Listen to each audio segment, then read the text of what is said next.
Ako si Ernel Pineda of Journey. Back in 2005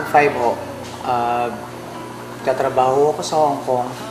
I was diagnosed with a debilitating ailment it's called acid reflux.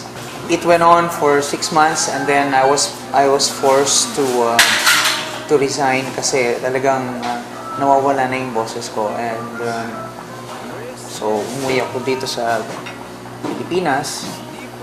I was very sad kasi nawalan ako ng trabaho because I lost my voice and because of that acid reflux.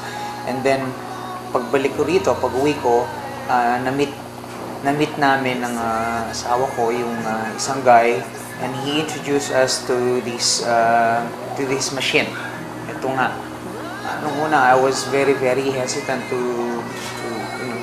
get one kasi I'm on this medication nung iba yung para ma-stop yung acid ko, pero sinubukan ko pa rin. After a week ng pagsubok ko,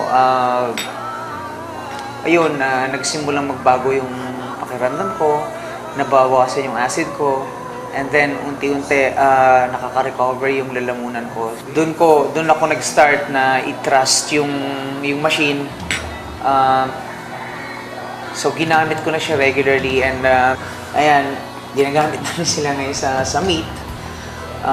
Ito, tinatanggal niya yung impurities at toxins na nakakapit dun sa meat. I really trust itong oxonizer. And I really trust the company, the Life Formula Synergy Corporation. And ngayon nga meron silang isang napakalaking machine na magpo-provide na for the whole household ng complete alkaline water for every member of the family. It's not too late to save your life and stay young and healthy. So put ozone in your water and join us.